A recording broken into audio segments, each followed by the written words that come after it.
dos eruditos brasileiros, versado na cultura e na língua do Antigo Testamento. Seja bem-vindo, pastor Carlos Augusto, tudo bem?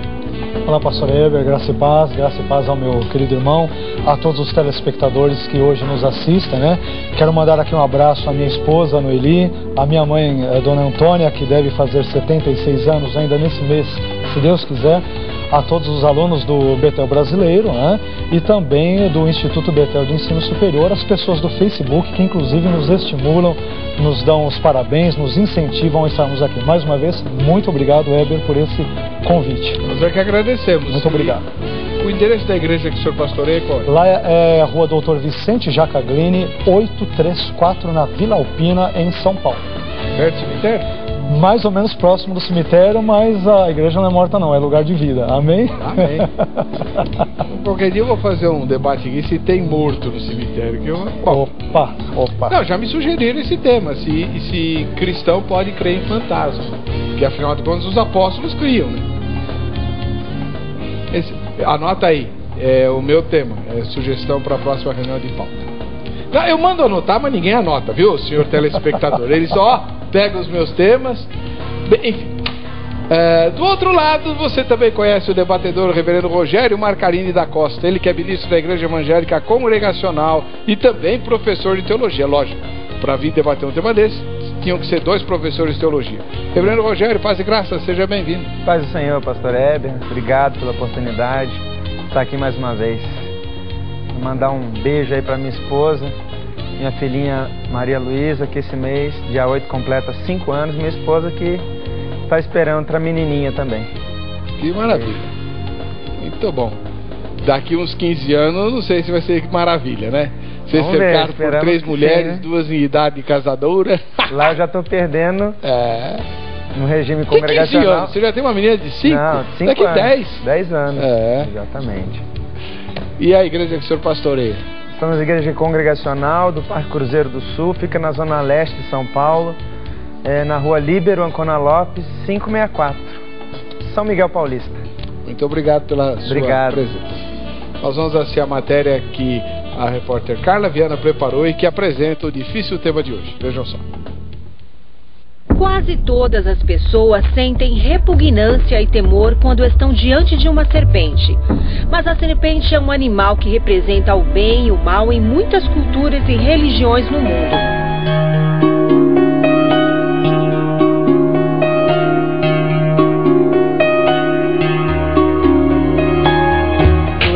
Desde a antiguidade, sua relação com a fertilidade é muito notória por causa de uma deusa pagã, que aparece em cena agarrando um réptil com uma das mãos, o que sugere uma inimizade entre as duas personagens.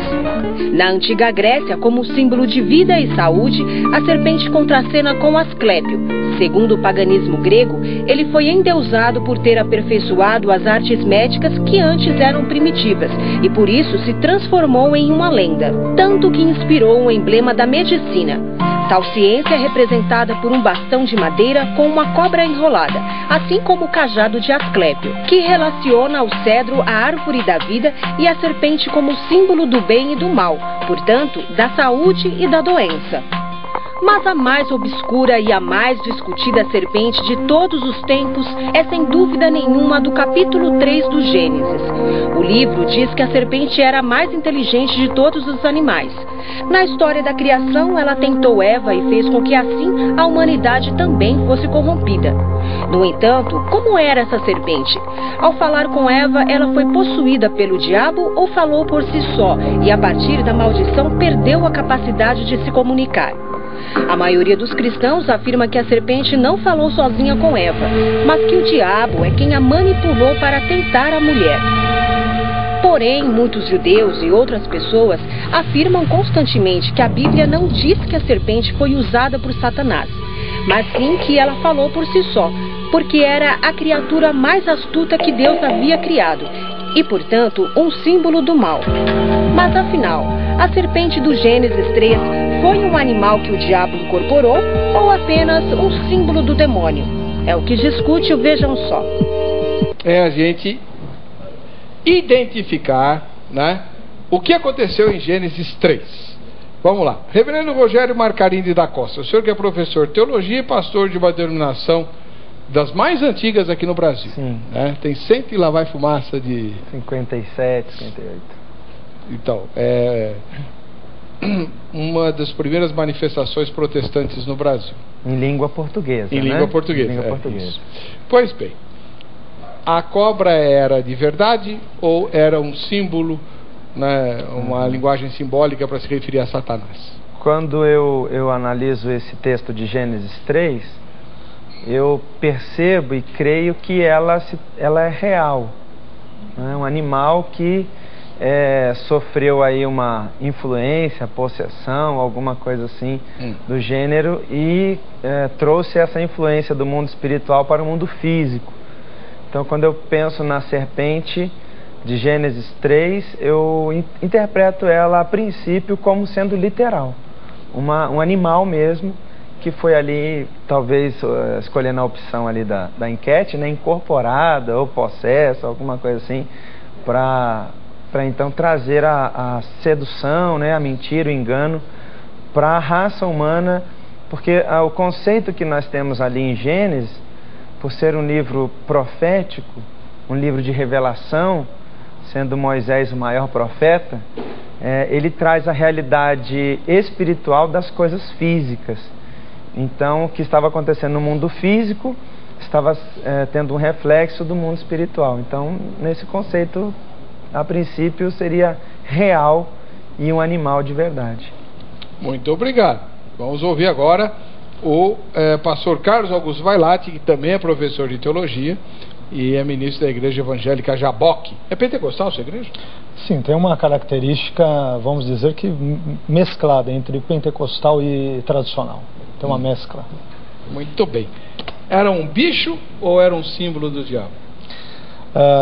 Pastor Eber, eu particularmente entendo que é também ali um animal literal. Todavia, eu também compreendo que há um elemento ou inúmeros elementos simbólicos na narrativa de Gênesis 3.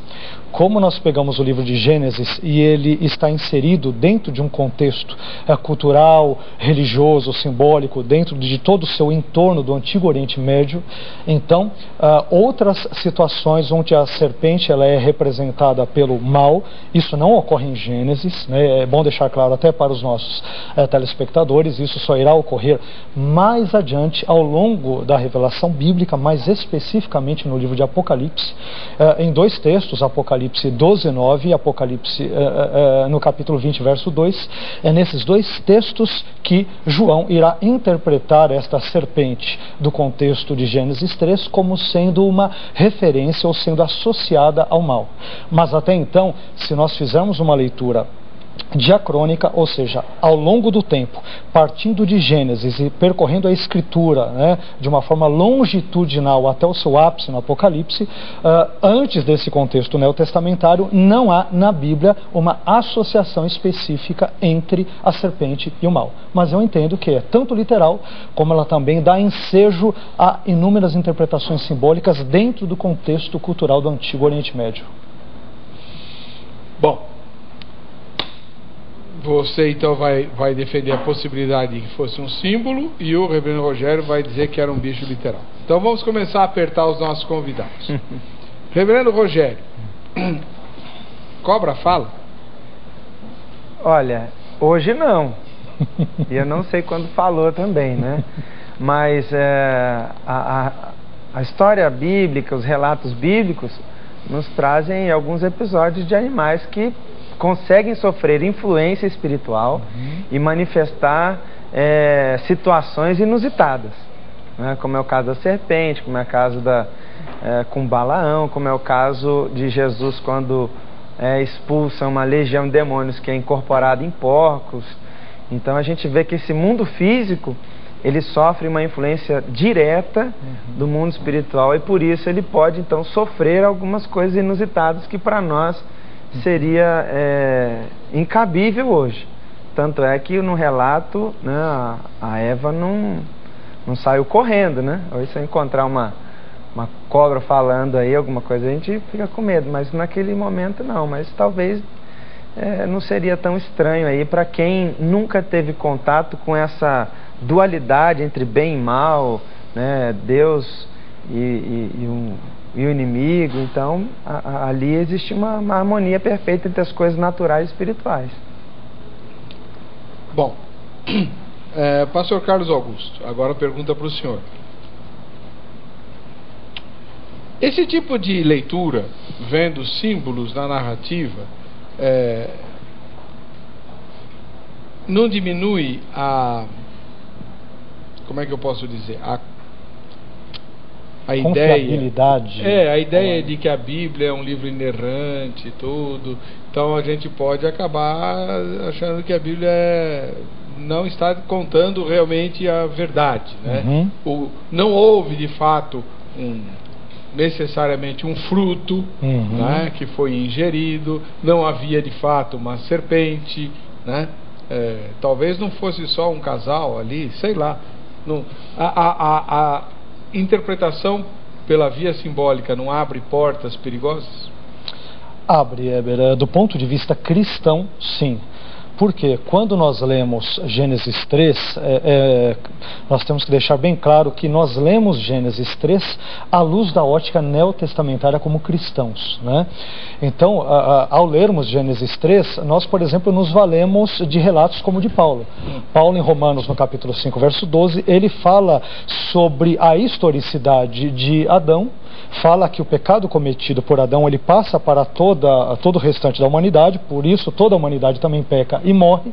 E ele vai dizer depois em 1 Coríntios capítulo 15 que assim como a humanidade morre por meio do pecado de Adão, ela é vivificada também em Cristo, no caso daqueles que creem nele como Senhor e Salvador. Ora, se eu não entender Adão como sendo um sujeito histórico, um sujeito dotado de historicidade, eu também comprometo a própria pessoa do Jesus histórico, quer dizer, Jesus existindo como sendo uma pessoa histórica. Agora, eu entendo nesse texto que, além de nós termos uma base histórica, eu entendo que Adão, Eva e a serpente foram de fato 3 personagens históricas.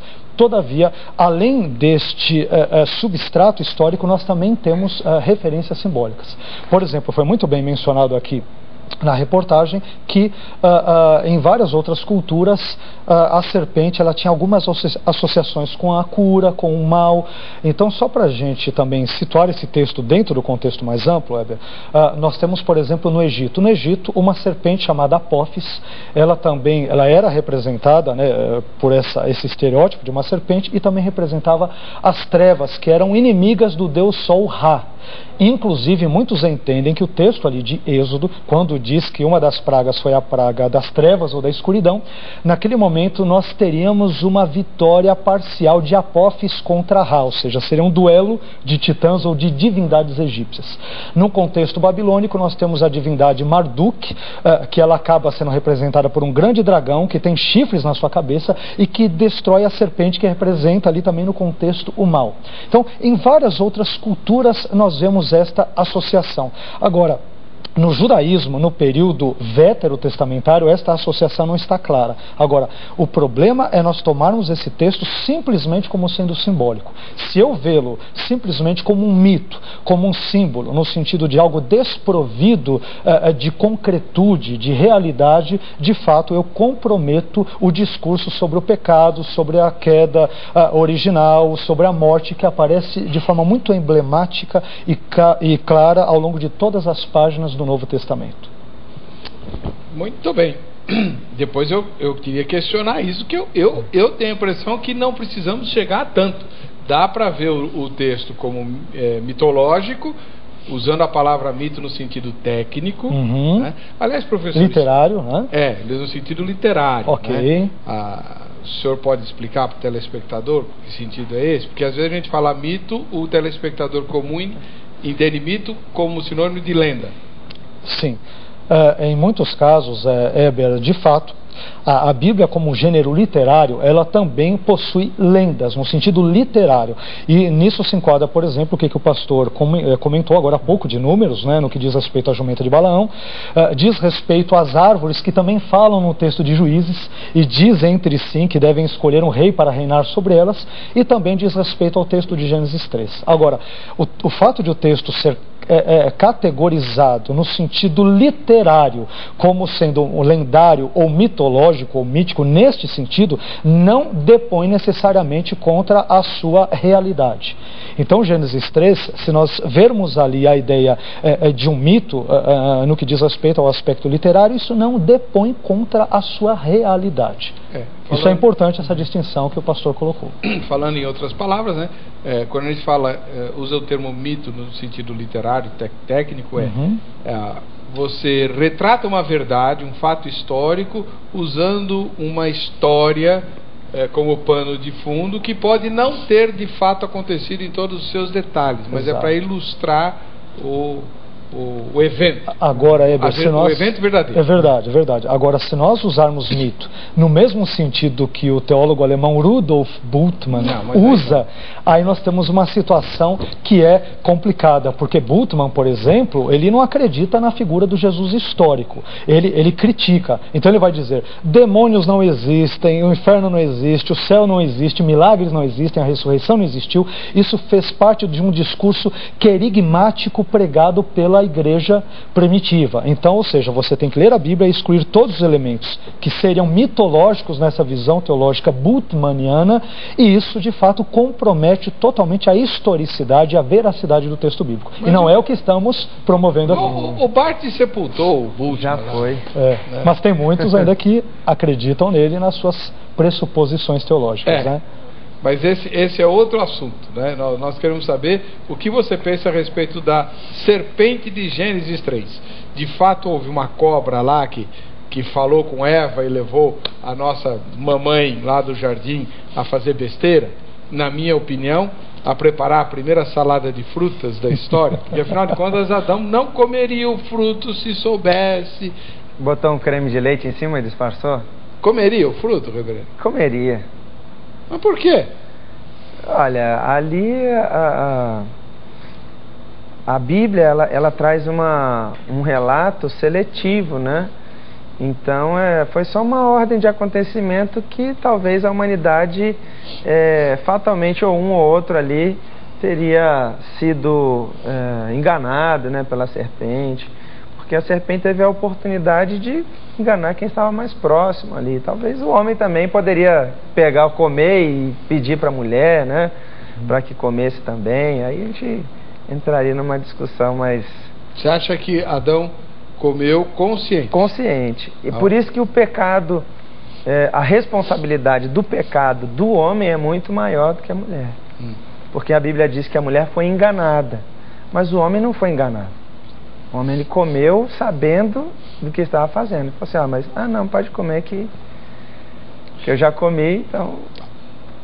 No próximo bloco eu vou explorar um pouco mais com os meus dois convidados essa ideia. Com o reverendo Marcarini nós vamos pressionar para saber se de fato havia um bicho lá, e se havia um bicho que foi usado pelo diabo, por que o bicho é que foi punido em vez do diabo ser punido? Né? A serpente tinha patas, e aí agora ela passa a racejar e a comer pó. Será que a serpente não foi usada com um símbolo porque ela mata com a boca, né? Além de ser traiçoeira e asquerosa, né? E também vou pressionar o pastor Vailate com relação à ideia de que, se o relato tiver realmente símbolos ali, que não houve de fato uma serpente, mas qual seria o problema de nós termos ali, numa narrativa compreensível em qualquer cultura, de um evento simplesmente que retrate o fato de que o homem cobiçou o lugar de Deus e a posição de Deus, igualzinho o diabo tinha feito, né? Induzido pelo próprio, diga-se de passagem, né? Será que isso conspira contra a fé cristã? Eu não sei. E já que o assunto hoje é o capeta, olha só o livro que o pastor Carlos Augusto Vailate escreveu. Vê se pode. Ele é o Harry Potter dos evangélicos. Não é? Manual de demonologia. Arreda Satanás. O que o senhor ensina aqui? Fazer despacho cristão? Pelo amor de Deus, em hipótese alguma. Porque tem gente que ensina. Né, no, cristão, então eu desconfiaria se é cristão ou não. Não é o caso, né? Cristão. Pois é, o que tem de bruxaria cristã por aí. É verdade, é verdade. Mas o que é o Manual de Demonologia? Então, este livro, o Manual de Demonologia, ele foi escrito no final de 2011, ele foi publicado, né, pela editora Fonte Editorial, e nele, ele, na verdade, é o resultado da minha dissertação de mestrado em teologia, onde eu abordo inúmeros termos hebraicos e gregos sobre Satanás e os demônios no Antigo Testamento, faço um apanhado sobre exorcismos no contexto judaico, no contexto também pagão, e abordo Jesus e o caso lá, o episódio da expulsão do endemoniado, que foi aqui citado, né, dos demônios ali que habitavam na vida do endemoniado gadareno, no caso da legião. Então ele é um trabalho técnico, é um trabalho hermenêutico, exegético, que trata sobre este tipo de assunto. Está nas livrarias Saraiva, Livraria Cultura, na própria Fonte Editorial, livrarias evangélicas, né, para os irmãos que se interessarem por um estudo técnico, exegético e hermenêutico sobre o assunto demonológico, pastor. Não tem oração em grego ou latim aqui para expulsar demônio? Não tem. Eu cito até alguma coisinha assim do Missal Romano, menciono, mas eu na verdade não sigo isso. Mas cito muitos textos que envolvem questões supersticiosas, embora eu particularmente não creia nisso, né? Mas eu cito. É verdade que a água benta queima o demoniado? Alguns acreditam que sim, né? Na visão sobretudo católica e mística da Idade Média. Nós cristãos, principalmente na ala protestante, de uma forma geral, não cremos nisso, né? Você sabia, reverendo, que uma das discussões do 6º século da era cristã, dos concílios, era o que acontecia com a água benta se uma mosca caía nela? É verdade. Sim. É verdade. Se a mosca ficava benta ou se a água deixava de ser santa. E nesse meio tempo, sabe o que estava acontecendo no mundo? Por isso que é importante ter isso em mente, que a igreja se perde em discussões estapafúrdias. Exato. E perde o foco da história. Sabe o que estava acontecendo nesse mundo? Tinha um tal de Maomé arrumando encrenca no mundo. Começando a igreja preocupada com a mosca e a água benta. Resultado. Exatamente. Né? É verdade, pastor. Bom, obrigado pelo livro. Deixa eu mostrar de novo aqui. Eu que agradeço. Manual de Demonologia. Eu brinquei com o pastor Vailates que ele tem liberdade em Cristo para fazer isso. Mas é óbvio que o livro dele é um livro sério. É uma tese é mestrado? Mestrado. Cheio de grego e hebraico aqui que eu estava vendo. Teologia também, né? Questões históricas, culturais, exegéticas, hermenêuticas. Muito bom. Vamos voltar para o nosso assunto aqui. Reverendo Rogério, o senhor está devendo para nós uma explicação. O senhor tem defendido desde o primeiro instante que havia de fato uma cobra lá no Jardim do Éden.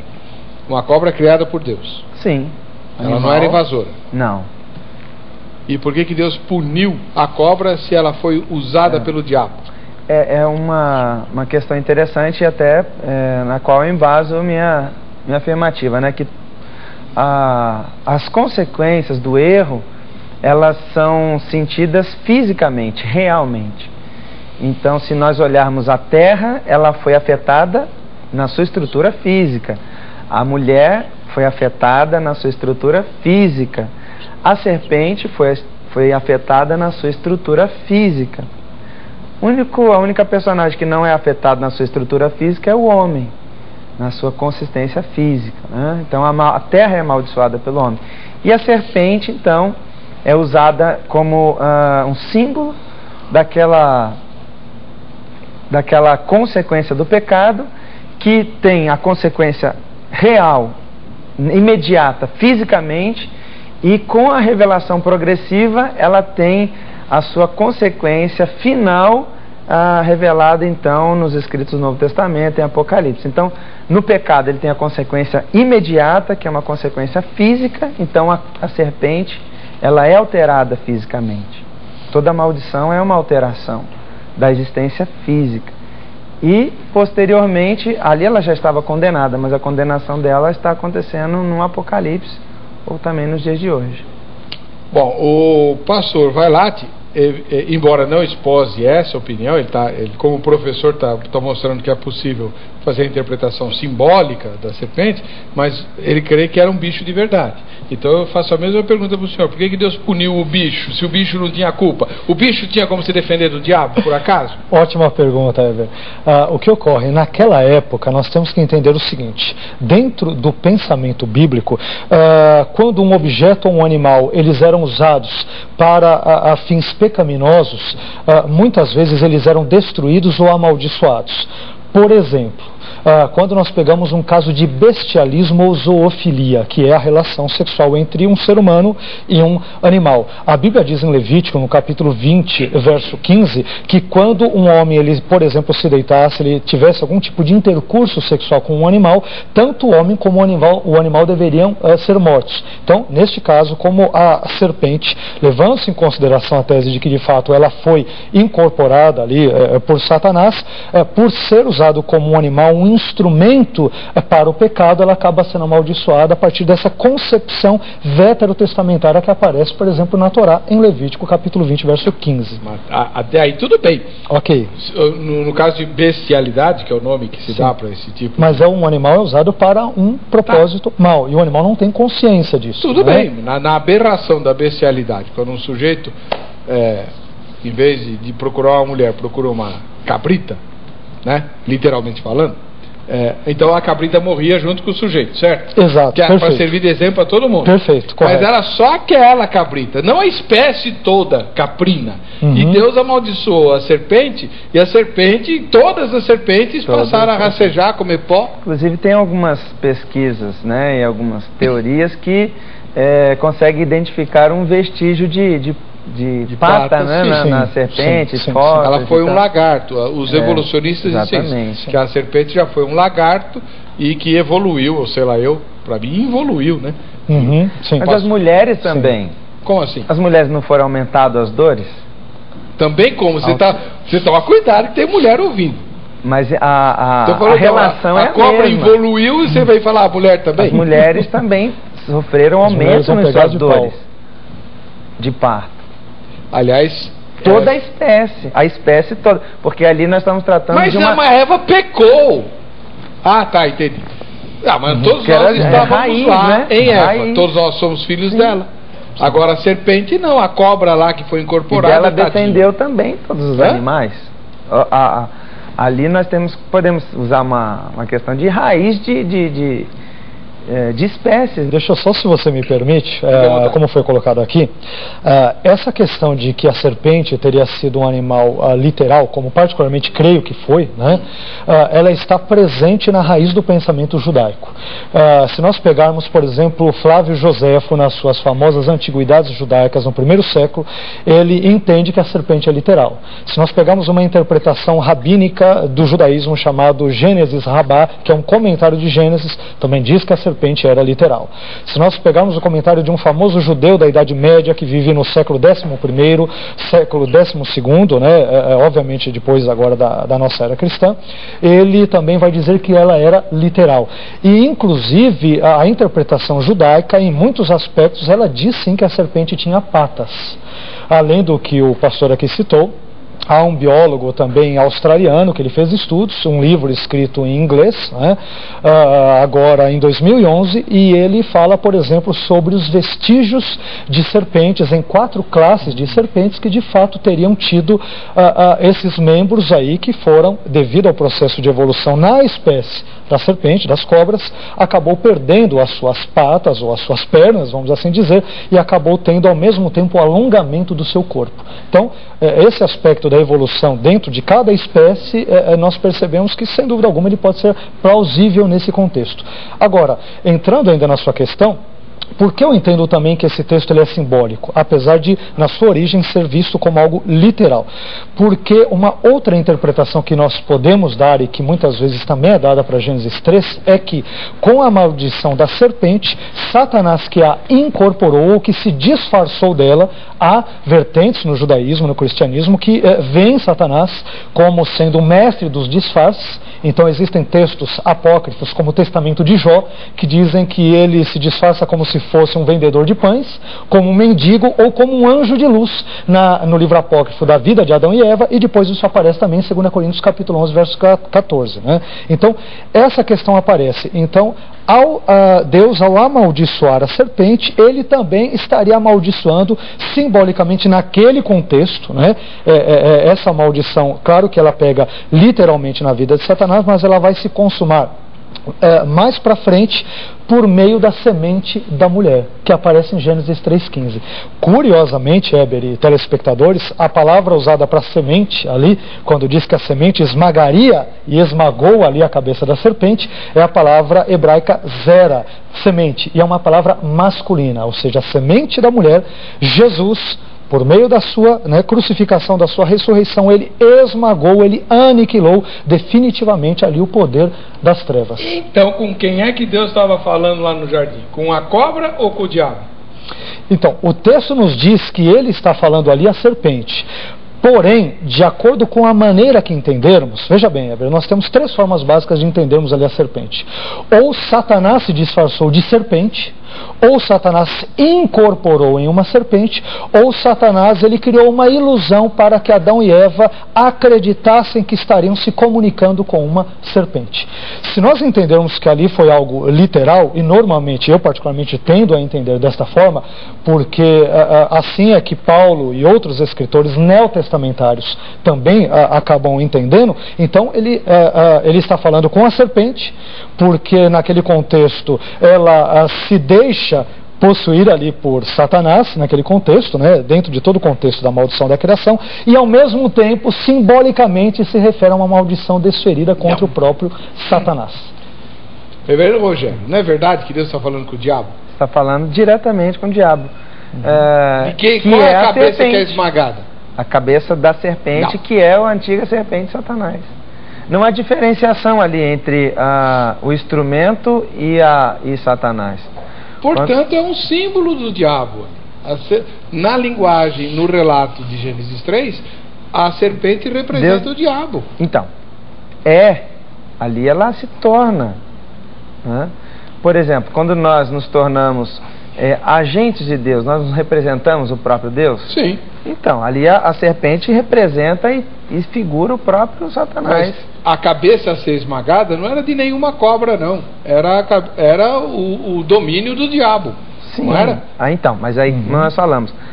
O texto, ele parte de uma consequência imediata, natural, até a compreensão total de uma compreensão e uma consequência final, espiritual de todas as coisas. Qual seria o grande problema para o senhor se alguém chegasse e falasse assim: reverendo, eu estava lendo uns textos e tudo, o senhor não acha que a história do Jardim do Éden é muito historinha da carochinha? Né? Eu creio que houve um homem e uma mulher, até porque a ciência já provou que todos nós descendemos de uma única mulher. Aí deram o nome para ela de Eva. Agora escapou o nome, mas se você pesquisar na internet você vai achar, né? Eva mitocondrial. Eva mitocondrial é o nome que se dá à primeira mulher da história, que a ciência diz, o DNA. Quando a gente faz exame de DNA, o DNA ele segue a trilha feminina, não é isso? E está provado, todos os seres humanos de qualquer espécie, de qualquer raça, todos descendem de uma única mulher. Do Homo sapiens, né? Da espécie humana, né? Descendem de uma única mulher que foi chamada de Eva mitocondrial. Tá bom. Então eu creio que houve um homem e uma mulher, Adão e Eva. Mas não tinha, assim, fruto. O que aconteceu lá foi que o inimigo ficou, que nem faz com a gente hoje, ele fica azucrinando a nossa orelha, e que Deus estava escondendo alguma coisa, e que ele não estava sendo muito honesto, porque ele não revelava todos os segredos dele, então que o homem quis ser igual a Deus, igualzinho o pecado do diabo. O diabo teve esse pecado? Então, sim, orgulho. Não, interpretar Gênesis 3 assim é ir contra a Bíblia? Eu creio que sim, porque as consequências do pecado, elas são sentidas fisicamente. Elas se manifestam, ele quis ser porque se a gente interpreta como uma questão de evolução, né, nós vamos acabar achando que as mazelas e as consequências que nós temos, né, de morrer, ou de envelhecer, ou de qualquer outra coisa, são situações que são voltadas ao acaso, ou algum tipo de teísmo aí, que as coisas são voltadas só para a especulação filosófica. Eu creio que hoje a humanidade, o homem, paga o preço real, físico, Sim, em todo momento. Mas qual foi o pecado de Adão? A desobediência. Em que? Em obedecer ao que Deus estipulou. E o que foi que Deus estipulou? Seja claro. Não coma do fruto. Isso aí não pode ser um símbolo também? Não queira saber o que você não tem que saber. Uai, não é o que Deus diz para Jó? Lá, não é o que Deus diz para Jó? É o que Deus diz para Jó. Fica na sua. Sim. Você é capaz de administrar as galáxias? Eu não. Então fica quieto. Uai. Weber, o que ocorre? Gênesis 3, ele deve ser visto de uma forma geral, principalmente na sua base literal, pelo seguinte. No capítulo anterior, nós vemos que o texto, o Jardim do Éden, em hebraico Gan Éden, ele é situado na Mesopotâmia, num lugar histórico. A Bíblia diz que Deus coloca o homem num lugar e ele dá nomes históricos a estes rios. Rios que inclusive existem até hoje, rios Tigre e Eufrates, em regiões ali da Mesopotâmia, que hoje estaria próxima à Turquia. Quando nós olhamos para o Novo Testamento, Adão e Eva também são vistos como seres históricos, né, de uma forma geral. Assim como o pecado deles também o é. Agora, se nós pegarmos um ponto de vista simbólico, de uma forma geral, nós teremos alguns problemas. Por quê? Porque o pecado do ser humano, ele tem consequências óbvias, físicas. Eu, particularmente, apenas, eu não entendo necessariamente igual ao pastor, no que diz respeito ao fato de a maldição, talvez, eu não sei se ele necessariamente quis dizer isso, talvez até me corrija, né? Mas eu não creio que a serpente foi amaldiçoada e começou a rastejar necessariamente naquele momento. Quando a Bíblia diz que ela começaria a comer pó, que é uma referência ali, claro, metafórica, não que ela comesse pó em si, mas ao fato dela rastejar com seu ventre sobre a terra, o tempo verbal em hebraico, ele aponta para um futuro, que poderia sim ocorrer imediatamente depois da maldição proferida por Deus, mas poderia ocorrer um pouco mais para frente. Assim como Deus diz para Adão que ele morreria, né, ele e Eva, assim que comessem o fruto, e isso não ocorreu. Adão e Eva, eles viveram ainda centenas de anos, mas eles morreram primeiro espiritualmente. Então a Bíblia fala sobre 3 tipos de morte. A morte física, né, a separação do corpo material da parte imaterial, que é a alma e ou espírito. A morte espiritual, que é o distanciamento do homem de Deus, né, esse desligamento, esse distanciamento do ser humano de Deus. E a morte eterna, que é já o distanciamento irremediável e para sempre entre um ser humano que é obstinado, que não crê em Deus como o seu Senhor, como o Criador de todas as coisas, não lhe tributa a obediência devida e assim por diante. Então, eu não entendo que a morte física se dá ali no texto, mesmo porque o texto bíblico realmente não diz que isso ocorre, mas ela vai ocorrer séculos depois. Tanto é que Adão ele vai viver ali os seus 930 anos. Né? Agora, já que estamos tratando desse assunto, deixa eu perguntar uma coisa para o reverendo Rogério, porque sempre me perguntam isso, sobretudo as mulheres. Né? Quando Deus diz assim, que iria... quando ele fala para a mulher que a mulher passaria a dar à luz com dores e tal, né? Teria as dores de parto, algumas pessoas entendem que essa expressão de Deus, o jeito de Deus falar, sugere que a Eva já tinha tido filhos e que aí a partir de então os filhos viriam de uma maneira diferente e dolorosa. O que o senhor pensa disso? Eu creio que não. Eu creio que a gente acha que o sofrimento ali seria algo ruim, né? A Bíblia diz, pelo menos que eu consigo entender, que aumentaria de sobremodo, ou seja, algo que seria quase que insuportável. Mas a ideia é que essa projeção, né, que Deus havia feito, colocado ali na constituição do homem e da mulher, não seria assim tão, né, suave como dar um espirro, aí nasce a criança, né? Mas como até alguns animais que a gente vê que entra num transe, né, ou perde alguns sentidos aí para conseguir dar à luz. Então não vejo assim como... Entendi. Por exemplo... A Eva já tinha tido filhos? Não. Como é que o senhor sabe? Pelo que a Bíblia não relata, né? Ela diz que depois conheceu. Na A Bíblia também não relata quando é que nasceu a esposa de Caim. Sim, mas é porque a história bíblica ela não é compreensível, ela é seletiva. Então, pode ter tido filho lá, ué. Pode. Agora, a história bíblica não está interessada em mostrar esse lado, Então, mas sim na a sua raiz. opinião, Adão e Eva viveram antes de pecar quanto tempo no jardim?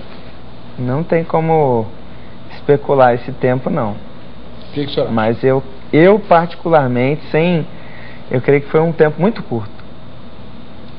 Um tempo curto que não daria para dimensionar com datas, né? Mas a princípio, lendo o texto bíblico, não dá para entender que eles tiveram filhos ali dentro do jardim do Éden. Quanto tempo o senhor acha que eles ficaram no jardim sem pecar? Olha, pastor, a Bíblia realmente não fala nada sobre isso. A Bíblia só vai descrever que Adão, por exemplo, é uma pessoa que vive quase 1000 anos, que para Deus não é nada, 1000 anos a partir da perspectiva divina é como se fosse um dia. Mas é curioso a gente ver que quando o pastor diz isso, o pastor Rogério Reis, ele comenta sobre isso, eu entendo o seguinte: a Bíblia nesses primeiros capítulos, ela não está preocupada em descrever os fatos de uma forma cronológica. Então, às vezes, nós tendemos a entender Gênesis, não só Gênesis, toda a Bíblia. Por exemplo, muitos crentes, eles pensam que a Bíblia, no seu texto, de uma forma geral, ela começou com Gênesis e terminou no Antigo Testamento com Malaquias. E na Bíblia hebraica, o último livro, ele é 2 Crônicas. Assim como no Novo Testamento, as ordens, né, em que os livros ali estão dispostos, de Mateus a Apocalipse, ela também não é uma ordem canônica. Lutero e outros, eles viram que conforme um livro falava mais sobre Jesus, no caso do Novo Testamento, os evangelhos iam na frente, aquele que menos falava, Apocalipse, é lá para o fim da lista. Agora, quando diz que a mulher ali com dor ela teria filhos, né, no texto de Gênesis 3, nós não podemos dizer cronologicamente se aquilo significa que ela nunca teve filhos antes. Em Gênesis, no capítulo 4, verso 1, nós vemos que começa ali a surgir, pelo menos do ponto de vista da narrativa bíblica, aquele que seria o primeiro filho de Adão e Eva, que seria Caim. Quando vamos para Gênesis, no capítulo 5, verso 2, diz lá que Adão e Eva eles tiveram filhos e filhas. Agora, esse filhos e filhas que ele tem em Gênesis 5 não significa que aqueles filhos nasceram naquele contexto do capítulo 5. É possível que eles possam ter nascido antes, por exemplo, no contexto de Gênesis 3. E foram expulsos?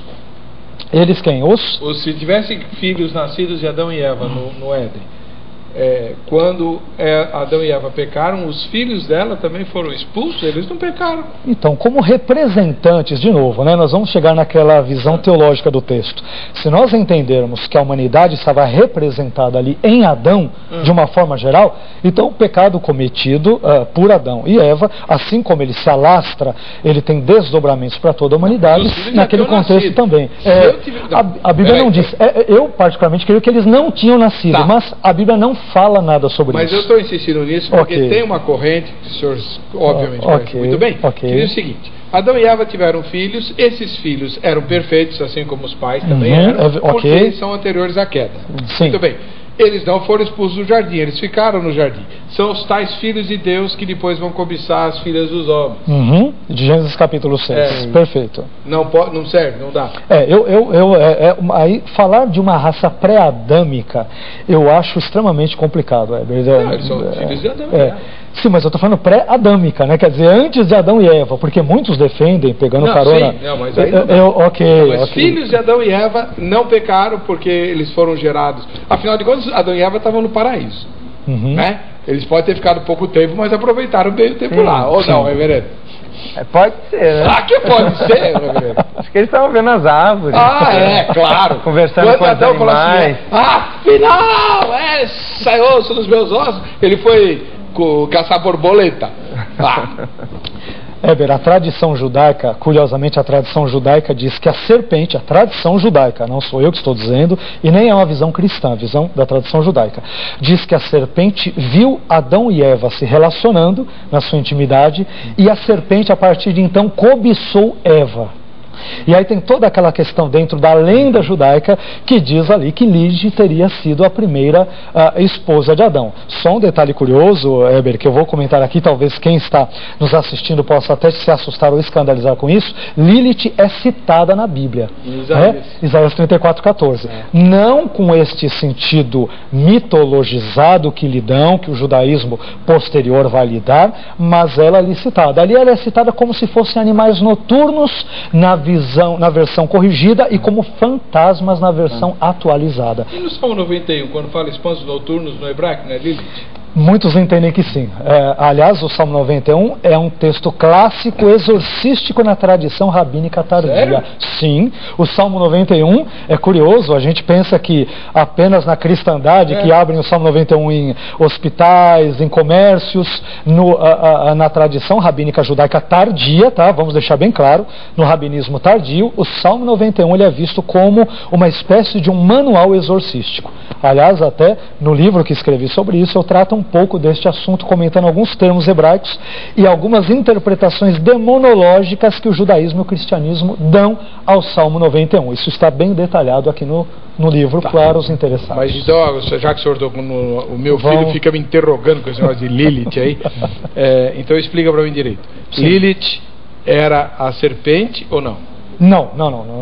Na tradição judaica, ela seria uma outra pessoa, né, com quem Adão teria se casado. Antes ou depois de Eva? Anteriormente, e depois teria vindo Eva. Seria uma segunda esposa, dentro da visão tradicional judaica. Foi desprezada? Então, ela era a senhora das trevas, né? Ligada à noite. Exatamente. Ela é identificada com o pássaro e inclusive com o vento. Aliás, a palavra Lilith em ugarítico vem do ugarítico Lil. Lil em ugarítico quer dizer vento. Provavelmente porque nesse contexto de Lilith ela é representada pela coruja, é representada por pássaros. Aliás, tem traduções que traduzem Lilith como coruja. E segundo a tradição judaica, de novo, a tradição judaica, ela era vista como uma demônia, um demônio feminino, que ficava apenas assim na brecha, vendo os homens nos seus sonhos, e ela tentava deitar com eles nos seus sonhos para gerar outros filhos demônios. Exatamente. E muitos pegam esse tipo de lenda para querer basear exatamente a questão de Gênesis no capítulo 6. Sim. Gênesis no capítulo 6, que diz lá que os filhos de Deus seriam anjos, na verdade caídos, exatamente, que teriam tido relacionamento com as mulheres e geraram gigantes. Parentes de Lilith, os parentes masculinos. E alguns linkam isso com Lilith, exatamente. O senhor acredita na Lilith, reverendo? Olha, como manifestação de algumas perturbações noturnas, pode ser que sim. Quando a gente fala dessas coisas, porque a gente tem que lembrar o seguinte, porque essas coisas fascinam, né? Sim. Mas o apóstolo Paulo, lá no tempo do apóstolo Paulo, ele já falava para Timóteo e para Tito: cuidado com as lendas judaicas. Exato. Não é para dar espaço. Muita corda, não é para dar corda. Eu acho que isso é bom, nós vemos com critério, viu, Heber, assim, porque, de novo, quando nós falamos, só para voltar para o nosso tema, se você me permite, em Apocalipse 12, 9 e 20, verso 2, onde Satanás é identificado com a serpente, antes desse texto, nós temos um livro apócrifo que se chama Apocalipse de Baruque, que é escrito ali no período, entre o período intertestamentário e o período do Novo Testamento, que ele diz que Satanás ele se vestiu de serpente. E esse texto ele pode ser inclusive anterior à descrição que João dá do Apocalipse. Ou seja, essa identificação de Satanás com a serpente, ela é anterior ao cristianismo. Então não podemos também negar o fato de que João, como um bom judeu, embora fosse um judeu cristão, que cresce em Jesus como Senhor e Salvador, ou um judeu messiânico, segundo a terminologia de alguns outros, ele certamente se vale de outras interpretações também presentes dentro do imaginário judaico, e ele as utiliza para fazer esta associação. Então nós não podemos negar estes elementos hermenêuticos, exegéticos, presente na mentalidade dos autores neotestamentários, porque é a partir de uma perspectiva judaica que eles escrevem e enxergam o mundo, ou a sua cosmovisão em geral. Bom, tem um e-mail aqui que eu vou comentar no próximo bloco, E que, olha, a coisa pega aqui. Já já a gente volta com os e-mails para você no Vejam Só.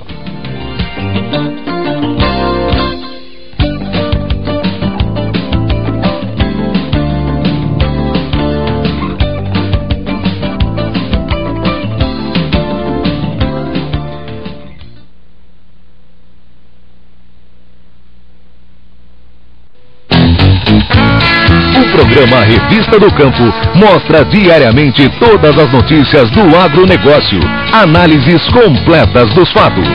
A maior cobertura jornalística do mercado agrícola com as principais cotações. Entrevistas que trazem as novidades da agricultura e pecuária, sempre acompanhadas da participação de pesquisadores, técnicos, estudantes e profissionais do setor. Informações importantes que auxiliam empresários e produtores a tomarem as decisões corretas. Revista do Campo, uma janela que mostra a força da cultura rural. De segunda a sexta, 8 da noite.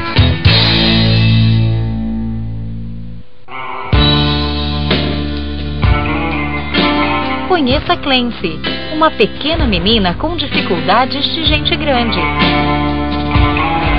Mas isso nunca foi motivo para ela perder a fé.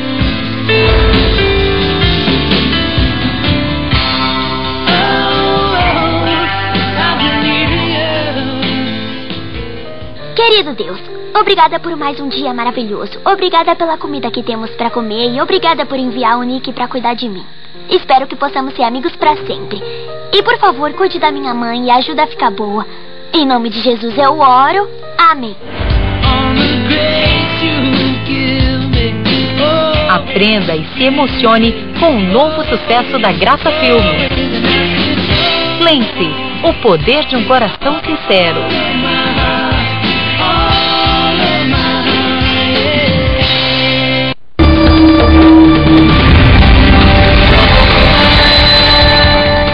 A história de Ruth demonstra o quanto é possível agir pela fé.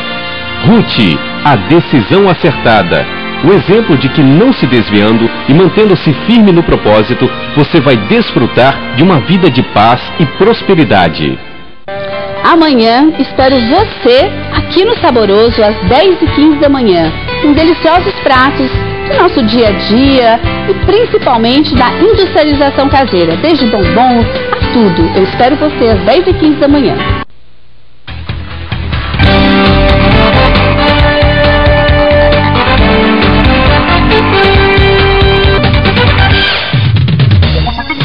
Estamos de volta com o programa Vejam Só. E é hora de eu mandar um ósculo santo pro irmão lá de Volta Redonda, do Rio de Janeiro, que foi quem sugeriu o tema de hoje e vai ganhar um presente muito legal. Tá aqui, ó, A Fascinante Cultura Judaica. Olha que bacana esse livro aqui do pastor Marcelo Oliveira. Você já viu ele aqui várias vezes no debate, né? Ele também é versado nas questões judaicas e ele publicou esse livro aqui sobre a cultura judaica. Você que gosta do Antigo Testamento precisa desse livro. É só você procurar na internet Marcelo Oliveira ou A Fascinante Cultura Judaica, que você vai ter informações fáceis aí para achar o irmão Marcelo Oliveira e poder encomendar o seu livro, até com dedicatória, né? Ele é muito bacana. Então, Diego Valério, muito obrigado pela sugestão. E se você de casa quer sugerir um tema, entra no site vejamsó.com.br, vai lá na aba Sugestão de Temas, sugira o tema, não o assunto. Tem muita gente que escreve lá, fale sobre a Bíblia. Então, você tem que mandar o tema que nós vamos discutir, tá? Aí, se o tema for pautado, sem sorteio, sem nada, você ganha um presente como esse que o Diego está ganhando. Se você preferir, use o Twitter. Nós estamos na Twittosfera. E aí você pode mandar críticas, observações, sugestão de tema, sugestão de convidado. E fique à vontade, tá? O endereço está aí na tela, @programa Vejam Só no Twitter. Tá bom? E se você votou na enquete de hoje, você está participando do sorteio dessa semana. No fim da semana eu vou sortear o kit Jô Rezende. Dá uma olhadinha no que você pode ganhar. Oi, amigos, estou aqui mais uma vez para dar uma dica para você, ó. Tenho certeza que vai ficar feliz com a minha dica de hoje. Você que está passando aí por uma queda de cabelo muito forte por excesso de química, alisamento, amassamento, escova definitiva, escova progressiva. Você também que está com psoríase, que passou por radioquimioterapia. Eu tenho uma linha de tratamento de cabelo natural para você poder conservar os seus cabelos, né? Porque homem careca e mulher careca não dá. Essa minha linha é totalmente natural. Eu tenho kit de beleza que você pode adquirir pelo meu site. Kit de cabelo seco, kit de cabelo normal, kit para cabelos oleosos. E agora uma novidade, estou lançando o kit restaurador, que é para um cabelo que passou por química, por excesso de tintura, alisamento, amaciamento, escova progressiva e definitiva. É o kit restaurador, que já vem completo para você cuidar do seu cabelo. E caso você queira marcar uma avaliação comigo, ligue para mim e faça uma agenda para um horário para o seu trabalho. Lá nós fazemos tratamento de terapia com massagens terapêuticas para recuperar o seu fio de cabelo e eles voltarem rápido. Gostaram da minha dica? Tenho certeza que você vai lá, vai tomar um cafezinho, um chazinho comigo. Obrigado, Jô, que Deus te abençoe. Você que mora na Grande São Paulo, ó, a clínica fica pertinho da Estação Ana Rosa. É só ligar, é grátis a avaliação, 5083-2549, tá bom? Muito bem. Olha só o que a gente está recebendo aqui. Falou no capeta. Fica nervoso. O Adonias, que mora em Santo André, no ABC Paulista, ele diz assim: nem serpente, nem diabo incorporado na serpente, e tampouco o diabo em pessoa. Gênesis 3 trata-se de uma figura alegórica. Aceitando a literalidade do texto, como é que a gente explicaria que o onisciente, o Senhor, procurava por Adão? O diabo só entrou no universo judaico-cristão após o retorno do exílio babilônico. Ele está confundindo um pouquinho aí os conceitos, né? Eu já li esse tipo de coisa aí no seminário, tinha professor que ensinava isso. Sim. Então, inclusive, tá certo que ele não cria que Jesus tinha ressuscitado, mas... Inclusive hoje, né, até nas revistas e mídia, a gente tem visto uma volta a esses assuntos que já foram discutidos aí no século XVIII e XIX. E a gente até procura ler para ver se tem alguma novidade, mas é repetindo aquelas histórias de antigamente. Então, é mais ou menos isso aí, né? Essa volta, né, desses questionamentos. Nós, como cristãos, nós embasamos a nossa razão na fé. A nossa fé é a base para compreendermos. Quando nós entendemos aí que o texto, né, eu tenho muito isso, que o Pentateuco, Moisés, no Antigo Testamento, é o maior profeta. Então ele vem trazer a revelação daquilo de quem Deus é, de quem é o Deus Yahvé, né, que é a escolha do povo. E todo o acontecimento real, físico do Antigo Testamento é uma figura daquilo que vai se apontar em Jesus. Então, se a gente começar a querer, né, diminuir ou trazer ali só uma figura alegórica, nós vamos cair no mesmo erro que já se ocorreu no passado, repetir a mesma história. Então não é essa a nossa visão. Agora, por que é tão, pastor vai lá, o senhor que é versado nas questões judaicas, por que é tão difundida a ideia de que o conceito de diabo como gênio do mal só aparece no judaísmo depois do cativeiro babilônico, portanto, do exílio babilônico, portanto, fruto de uma interação, né, com as religiões babilônicas? Heber, eu vou ser bem sincero, eu particularmente